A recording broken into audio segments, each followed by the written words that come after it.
लोग जो हैं किसी कॉल से नहीं आए।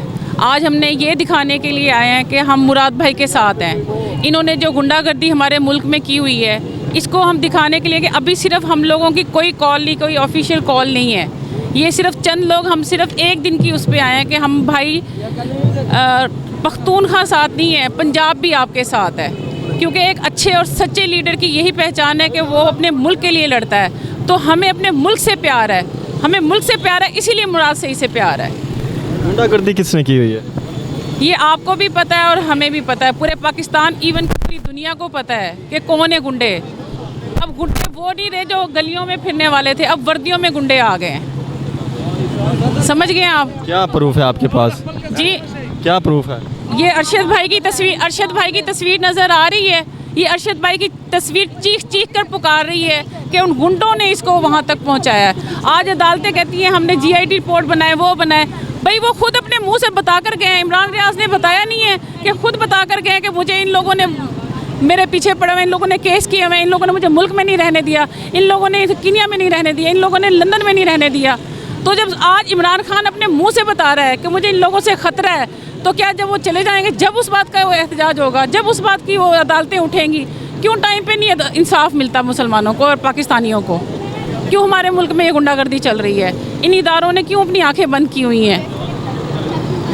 तहरीक इंसाफ भी दौर इक़्तिदार में रही है, तब भी सहाफ़ियों के लिए कोई अच्छा दौर नहीं था। सहाफ़ियों को अफेयर करवाया गया, उनके घर के अंदर घुस के उनको मारा गया। देखिए, इस वक्त मैं किसी भी पार्टी को वो डिस्कस करने के उसमें नहीं, मैं इस वक्त ये दिखाना चाह रही हूँ कि हम लोग जो है ना, अब पाकिस्तानी और हम जाग चुके हैं। हमारे साथ जो ज़्यादती कर रहे हैं इन्होंने सरेआम, जो हमारे थ्रेडिंग स्टार्ट की हुई है, बच्चों को उठाना, औरतों को थ्रेड करना, इंतहाई घटिया हरकत है। इससे बाज आ जाएं ये लोग।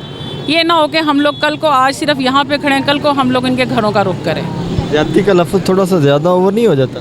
जी, ज़्यादती का लफ्ज़ थोड़ा सा ज़्यादा ओवर नहीं हो जाता? ज़्यादती का लफ्ज़ ओवर नहीं हो जाता। जब आपके घरों के दरवाजे तोड़े जाएं, आपके घर महफूज ना हो, आपके बच्चे महफूज ना हो, आपकी खुद की ज़िंदगी महफूज ना हो, तो ज़्यादती तो बहुत छोटा सा लफ्ज़ है। कैसे महफूज नहीं है? हम आज़ाद हैं, महफूज हैं। देखिए, अपनी मर्ज़ी से घूम फिर। कहाँ से आज़ाद है? हमें अपने बोलने का हक नहीं है, अपने लिए बोलने का हमें हक है। आपको हक है बोलने का? मैं तो बोल रहा हूँ, मुझे तो कोई कदर नहीं मेरे ऊपर।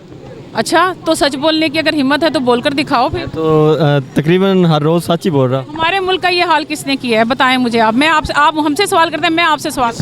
किस नुक्ते कैसा हाल? आज हमारे मुल्क में जो इतना कर्जा है, आज हमारा मुल्क की जो माशियत सारी ख़त्म हो गई है, हमारा इंटरनेशनल लेवल पे हमारा मुल्क सबसे नीचे चला गया है। किसने ये हाल किया है? उसमें सब स्टेक होल्डर्स का किरदार है, उसके अंदर सियासतदानों का भी किरदार है, उसके अंदर जो हमारे डिक्टेटर्स हैं जिन्होंने यहाँ पे आके 30 से 35 साल हुकूमत की, उनका भी ये किरदार है, हमारी ब्यूरोक्रेसी का भी किरदार है, हमारी जुडिशरी का भी किरदार है, हमारी लॉ एनफोर्समेंट एजेंसी, हमारे जो लोग हैं उनका भी है, सिविल सोसाइटी का भी है, सबका है। बिल्कुल आप सही बोल रहे हैं। अब ये हुई ना, ये होता है सच, इसी तरह बोलना चाहिए, ठीक है?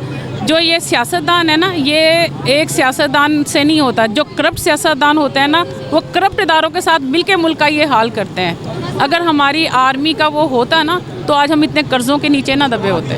अगर हमारे मुल्क से ये सिंसियर हुए होते।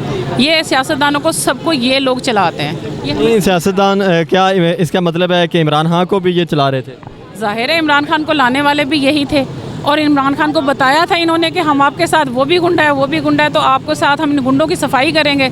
लेकिन जब इमरान खान आया और इन्होंने उसके साथ नहीं दिया, वो इनके आपस के मामलात हैं। हमने तो ये देखा, जो चोर डाकू हैं वो इनके साथ मिलकर चलते हैं, जो चोर डाकू नहीं है वो खड़ा हो गया है। क्या अब यानी कि इमरान सईद के साथ जो कैबिनेट में लोग बैठे हुए थे, कुछ गुंडे बैठे हुए थे? क्या कह रहे हैं आप? इमरान सईद के साथ जो लोग कैबिनेट में लोग बैठे हुए थे, वो गुंडे बैठे हुए थे। अगर तो इमरान सईद ने फिर वहाँ पे रिज़ाइन क्यों नहीं किया था उस कैबिनेट से? मेरी बात सुने, जो कैबिनेट की बात है वो भी एक, आपको पता है कि सबने, हम लोगों की डिमांड थी कि आप कैबिनेट में बैठें, क्योंकि कैबिनेट में बैठ कर ही अपने हक़ के लिए बोला जा सकता है, ठीक है? आपके लिए क्या बोला गया था? क्या आपके लिए क्या बेहतरी लाई गई थी उन 3.5 साल में? कहाँ? जब वो अजीब बात है, बड़े सोचने। सबसे बढ़कर शऊर दिया, सबसे बढ़कर आपको सेहत कार्ड दिया, आपके गरीबों के लिए वो खोले गए, क्या कहते हैं उसको, खाने पीने वाला क्या बोलते हैं उसको, लंगर खाने। आपने लंगर खाने से लंगर खाया था किसी? चले मैंने तो नहीं खाया, आपने खाया? चले ऐसा मौका कभी मिला नहीं, अगर मिला तो ज़रूर खाएंगे इंशाल्लाह ताला। ऐसी बात नहीं है कि देखा है मैंने, वैसे उनके रहने की रिहाइश मतलब देखी है। फिर आपके साथ हमारे बच्चों को सबसे बढ़कर स्कूल में इस्लामी तालीम जो है वो मस्ट कर दी गई। बिकनहाउस स्कूल में जहाँ पे मतलब म्यूज़िकल प्रोग्राम चलते हैं, वहाँ पे कुरान पाक पढ़ाई जा रही है। तो ये एक बहुत बड़ा मतलब चेंज था खान साहब के आने पे। फिर हमारे 5 क्लास के बच्चों के साथ जो है उन्होंने निसाब जो है वो यकजा किया, ये उनका बहुत बड़ा काम था। उसके बाद कुरान पाक का जो आज तक किसी को नहीं इस चीज़ का पता, कुरान पाक का जो पेज है उस पर टैक्स होता था। ये जो फजलुर रहमान बना फिरता है, इसने क्यों नहीं वो टैक्स ख़त्म किया? खान साहब ने आए और उन्होंने कुरान